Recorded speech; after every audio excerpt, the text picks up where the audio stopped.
¿Cómo están? Bienvenidos a un nuevo programa de inversiones y real estate, el primer y único programa relacionado al rubro inmobiliario y las inversiones en la ciudad de Santa Fe. Y en esta ocasión también vamos a hablar de economía, vamos a hablar de política, porque pasaron las PASO, como todos sabemos, la semana pasada. Ya se saben los primeros resultados de estas elecciones y tenemos un invitado, obviamente, Hugo Freire, que es economista, es analista político, y vamos a charlar con él de todo este tema, de lo que se viene, lo que nos depara el destino de aquí hasta octubre de este año. ¿Cómo estás, Hugo? ¿Qué tal, José? Bueno, muchas gracias nuevamente por la invitación. Por favor, gracias a vos. Un placer volver. Bueno, resultado de las PASO, impensado para muchos, se dio un escenario de tercios, si bien ganó Milei, en este caso salió primero, pero están todos uno cerquita del otro. ¿Cómo acomodan las fichas cada uno de estos tres jugadores, digamos, por decirlo de alguna manera, de acá hasta octubre? ¿Cómo crees que se tienen que acomodar esas fichas? Exactamente, como vos decías, un escenario sorpresivo, un escenario de tercios, donde Javier Milei fue la sorpresa quizás por la cantidad de votos que tuvo, digamos, siendo el candidato más votado y la principal fuerza además. Y bueno, eso plantea un desafío de cara a octubre para los otros dos espacios, Juntos por el Cambio y Unión por la Patria, donde van a tener que poner, digamos, las propuestas, los equipos en la mesa, en la cancha, para tratar de dar vuelta a esta, digamos, esta situación, esta elección. Y bueno, todo un desafío, ¿no? Más allá, digo, de lo que pone cada uno como partido, digo, ¿con quién hacen estrategias de uniones, digo, de los perdedores, entre comillas, de los que no llegan a la elección general, digamos, de octubre? ¿Cómo crees que se articulan esas piezas y con quién se puede llegar a asociar quién?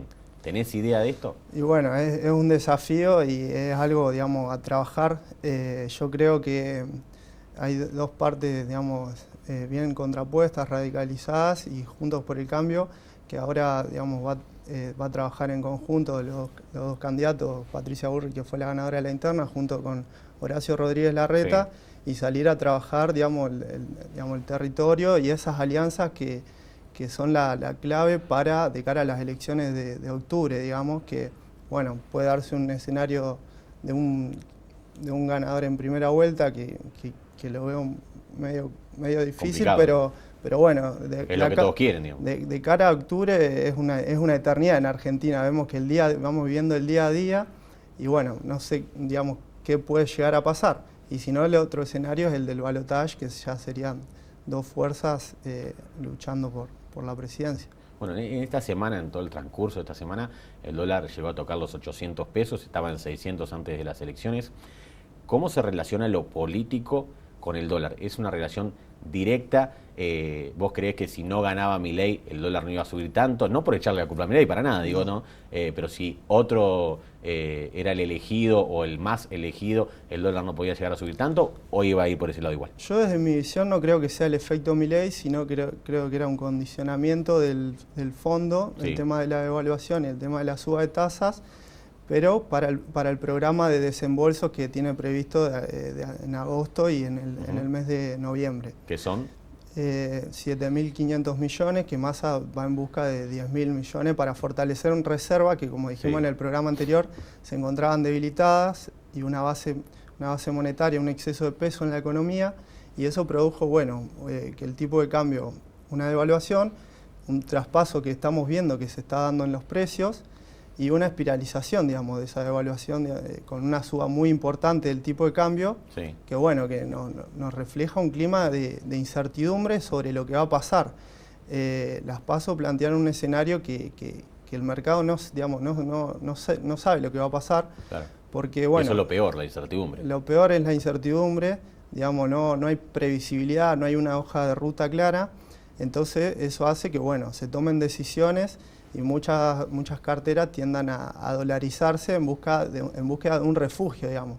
El peso, bueno, como vimos, hay un exceso grande de peso en la economía, pocas reservas, entonces eso, bueno, empuja la dolarización y el aumento, digamos, el aumento de precios que estamos viendo en los bienes y servicios, que es importante y, bueno, afecta al bolsillo de todos los ciudadanos.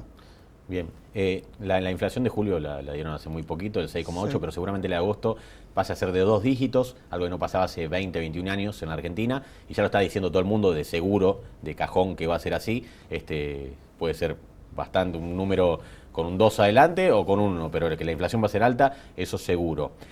Esto que Massa va a buscar estos dólares, sin tomar partido político como siempre en el programa, Sí. que Massa va a buscar esta cantidad de dólares al Fondo Monetario, ¿puede llegar a ser de que se desacelere la inflación o que el dólar blue, el dólar no oficial baje o no? Sí, fondos frescos pueden calmar, digamos, la estampida del dólar, digamos. Claro.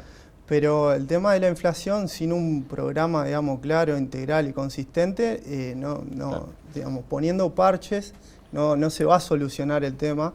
Y yo veo un escenario de inflación de acá, por lo menos hasta diciembre, con un piso, como estamos viendo, con un piso del 6%.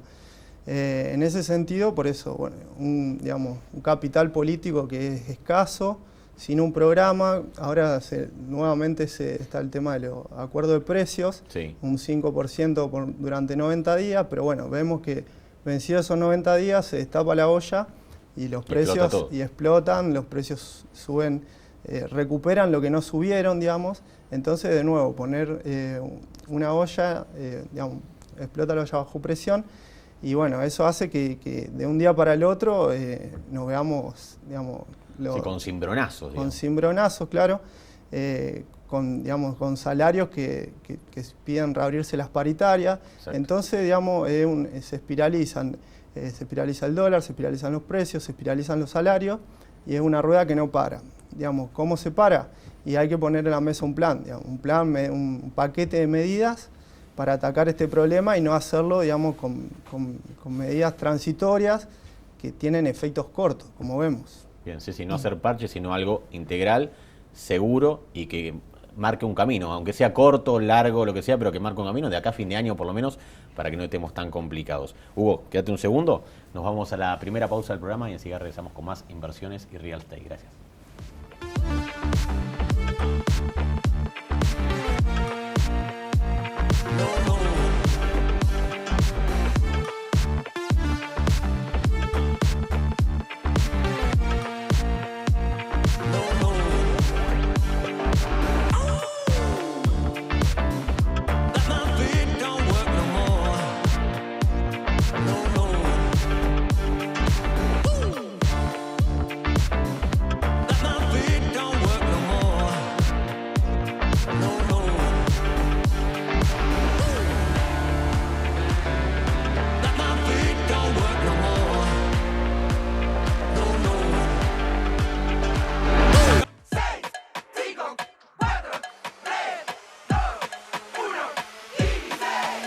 Son solo 6 pasitos, Kini 6.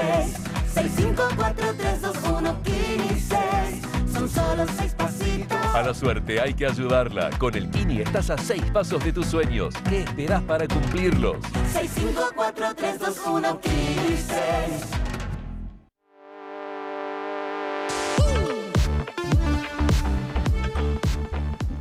Segundo bloque del programa, estamos hablando por supuesto del resultado de las PASO, de los que nos depara lo político de aquí hasta octubre, y hay 3 candidatos como todos sabemos. Quiero, Hugo, que me comentes muy por arriba una medida de cada uno, sobre todo en lo económico. ¿Qué medidas tiene, por ejemplo, Bullrich, Milei y Massa? ¿Para qué lado apuntan cada uno? Perfecto. Sí, yo creo que los 3 candidatos hay un acuerdo en que debemos caminar hacia un equilibrio presupuestario. Sí. Es decir, no va a estar más de lo que recaudamos, que es algo que la Argentina hizo sistemáticamente a lo largo de las últimas décadas. Exacto. Y vemos los resultados mediante un proceso acumulativo de déficit que nunca tenemos cómo financiarlo. O sea, tenemos que acudir a la deuda o una emisión monetaria descontrolada que después deriva en inflación. Claro. Entonces, bueno, Patricia Bullrich, una de las cosas que propone es el equilibrio presupuestario. Y por el otro lado, dejar de emitir, digamos, básicamente claro, frenar la emisión. O sea, tener un déficit cero, digo.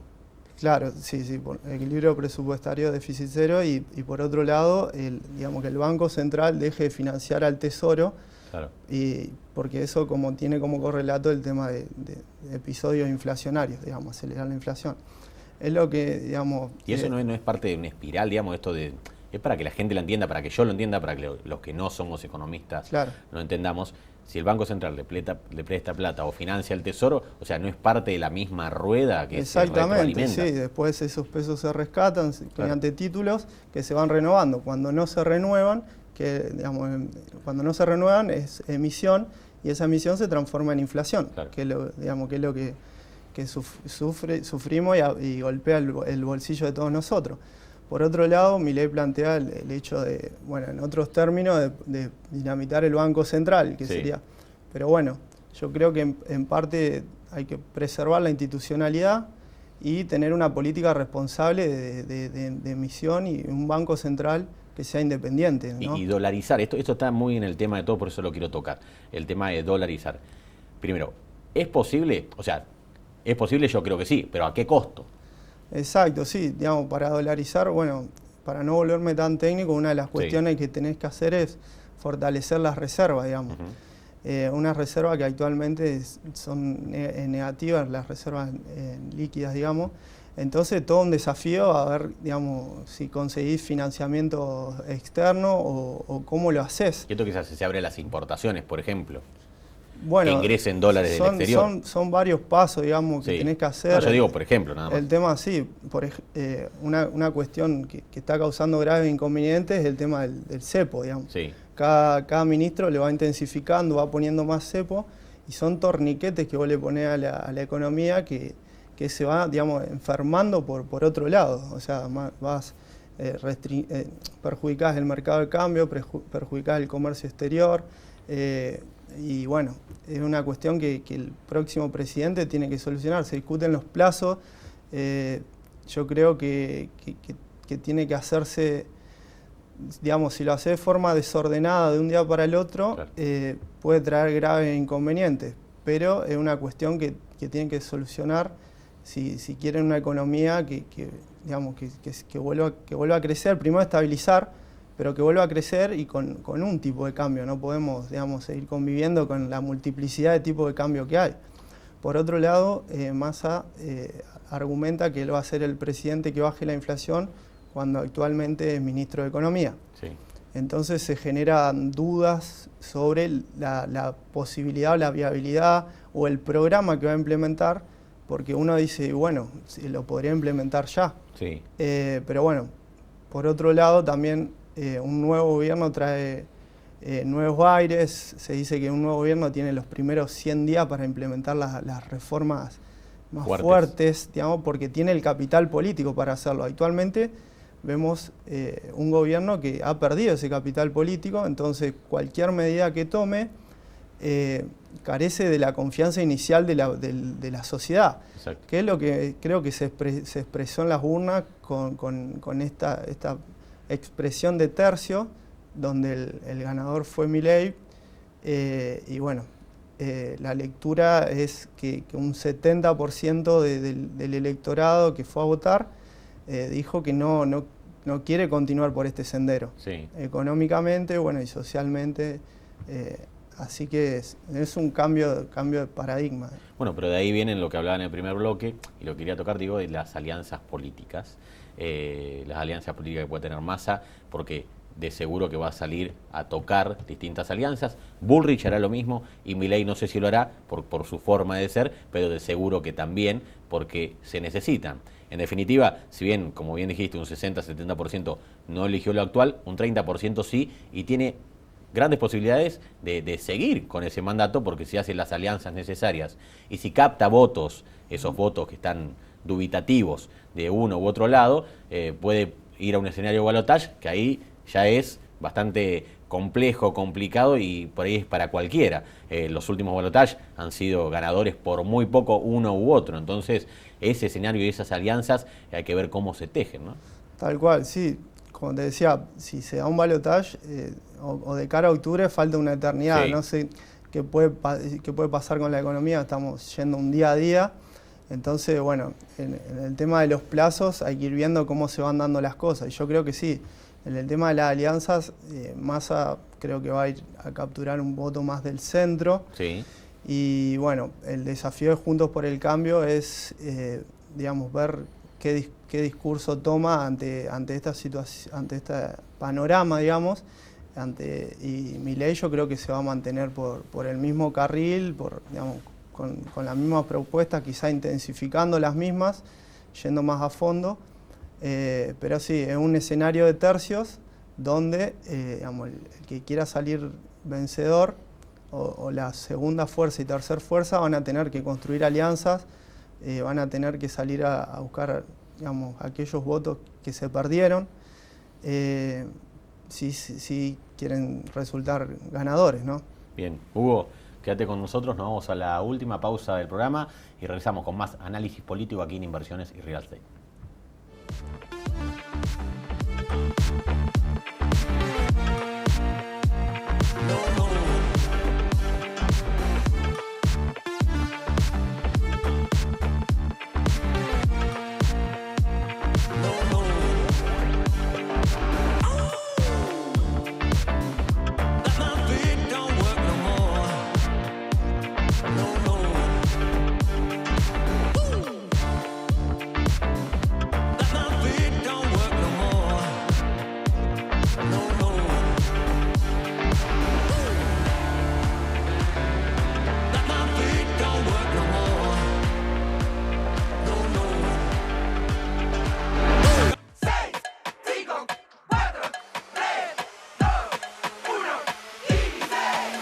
Son solo 6 pasitos, Kini 6. 6, 5, 4, 3, 2, 1, Kini 6. Son solo 6 pasitos. A la suerte hay que ayudarla. Con el Kini estás a 6 pasos de tus sueños. ¿Qué esperás para cumplirlos? 6, 5, 4, 3, 2, 1, Kini 6.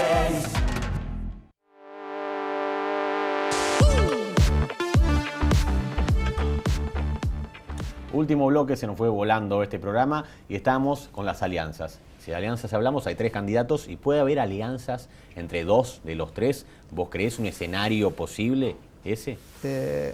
Digamos, yo veo muy difícil una alianza, por ejemplo, entre Unión por la Patria y Javier Milei. Claro. Quizás se pueden, digamos, acercar posturas o tejer puentes entre Juntos por el Cambio y Javier Milei. Digamos, Hay un nexo ahí que es Macri, digamos, porque Milei, todos sabemos, o por lo menos lo ha manifestado así, y Macri de su lado también, de que tienen charlas, de que se han saludado, de que hablan de economía. Digo, puede llegar a ser el nexo entre Patricia Bullrich y Juntos por el Cambio, ¿no? Exactamente, y en los últimos días, digamos, salió una noticia, un rumor sobre una posible alianza en la provincia de Buenos Aires, que, sí, digamos, que es un bastión del kirchnerismo, bueno, ahora Unión por la Patria, entre, digamos, Juntos por el Cambio y Carolina Píparo sería. Porque recordemos que Kicillof ganó y por bastante. Ganó. Sí, juntaba digamos, Juntos por el Cambio entre las dos listas. Sí, ahí sí. Ahí sí, digamos, es competitivo la elección, pero bueno, una alianza entre Carolina Píparo y los dos representantes de Juntos por el Cambio en Provincia de Buenos Aires, Santilli y Grindetti, Sí. sería digamos, un shock y más en una provincia que es tan importante para Unión por la Patria ahora. Para todo, es el 38% del electorado, termina definiendo en general las elecciones de Buenos Aires. Uno quizá gana en todo el país, pero el 38% de Buenos Aires y algunos partidos de Buenos Aires, en los cuales en este caso, por ejemplo, La Matanza, que siempre ha sido un partido del bastión peronista o de el kirchnerismo, en este caso lo ganó Milei. O sea, ¿cómo se ve eso? Que gente que no se pensaba para nada que podía llegar a votar a Milei, lo termina votando. Exactamente, el análisis es, digamos, no se puede hacer un análisis homogéneo, sino que el voto de Milei es, yo creo, digamos, transversal. Sí. Transversal en el rango etario, quizás hay más presencia de los jóvenes, digamos. También el tema de clases sociales, digamos. Pero bueno, no hay como un patrón para decir, encapsular, digamos, el voto de Exacto. Javier Milei, sino que es heterogéneo, fue a lo largo de todo el país la expresión. Sí.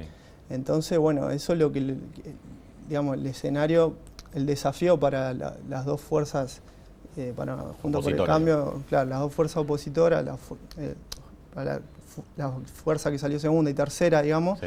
es ver cómo salir a capturar esos votantes que no se sintieron identificados con el discurso, con el programa, con las propuestas, ante un Javier Milei que hizo una elección sorprendente y que yo creo que va a tratar de reforzar su perfil, porque fue lo que lo llevó hasta acá. Fue lo que lo llevó a tener una victoria, contundente.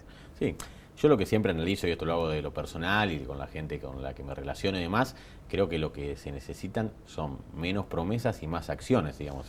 En definitiva, todos prometen, pero hay que ver qué pueden hacer el día de mañana estando al frente, sea Milei, sea Massa o sea Patricia Bullrich. O sea, las promesas se las lleva el viento.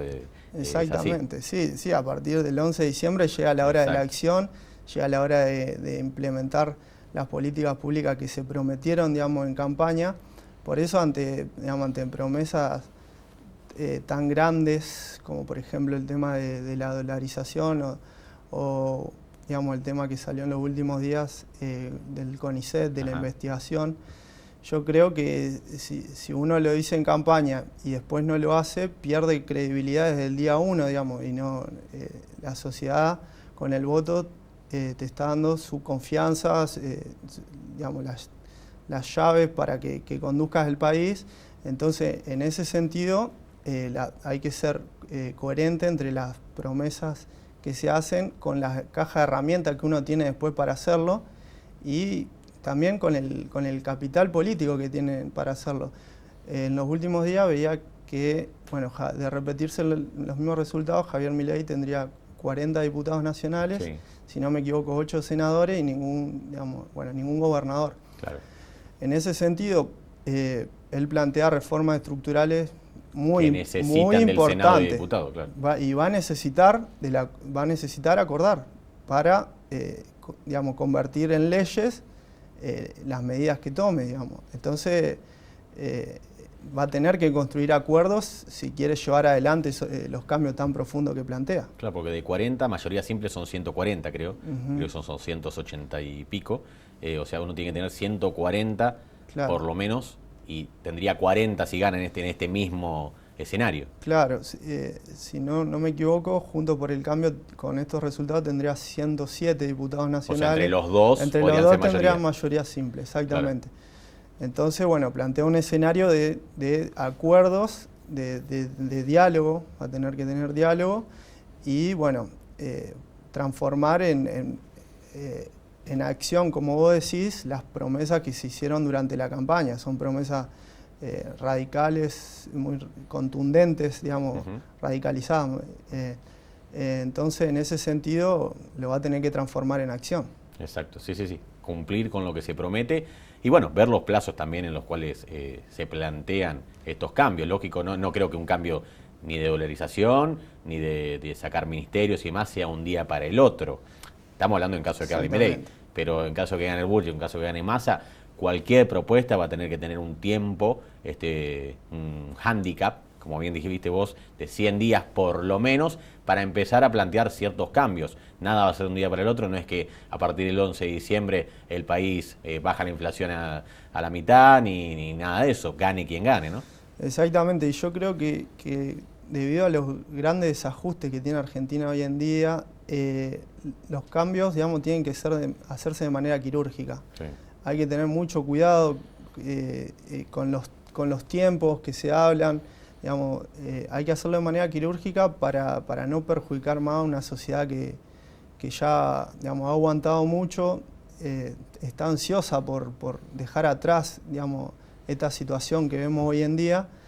Entonces es importante la responsabilidad de los funcionarios, que si hay una transición, que sea una transición patriótica, que sea responsable, dejar un mapa de cómo se quedan las realmente cómo quedan las cosas para que la gestión que viene en el caso de que haya un cambio, tenga un panorama desde dónde parte para poder, gestionar desde el primer día y no encontrarse con algo que Sí, sí, hace un problema mucho más grande del que uno creía que tenía. Exacto. En este caso, con vos hablamos del análisis político, por tu profesión, por tus estudios y demás. Seguramente la semana que viene tendremos un análisis de seguridad. Creo que es el otro tema tan importante que existe para la sociedad. La seguridad y el peso, el bolsillo, son los dos temas a tratar, digamos, de acá a octubre, por lo menos en lo que hablamos políticamente. Y bueno, no lo vamos a desarrollar tanto con vos, ya nos estamos despidiendo, pero la semana que viene seguramente sí. Hugo, agradecerte realmente por haber venido, por haber estado aquí con nosotros nuevamente, y de acá a fin de año de seguro que vas a estar invitado para ya analizar luego de octubre a ver quién va a asumir el 11 de diciembre como nuevo presidente de la República Argentina. Bueno, José, muchas gracias por la invitación, un gusto venir y a disposición siempre para cuando me llames. Muchísimas gracias. A ustedes, dejarlo con las placas de las redes sociales, nos pueden seguir en cada una de ellas, ahí tienen nuestro WhatsApp, al cual nos pueden escribir para sugerirnos invitados, para consultarnos por propiedades, por supuesto, el canal de YouTube Inversiones Real Estate, en el cual pueden ver este programa, los anteriores y los que vendrán, y bueno, nuestro Instagram, nuestro mail, allí se pueden comunicar con nosotros siempre.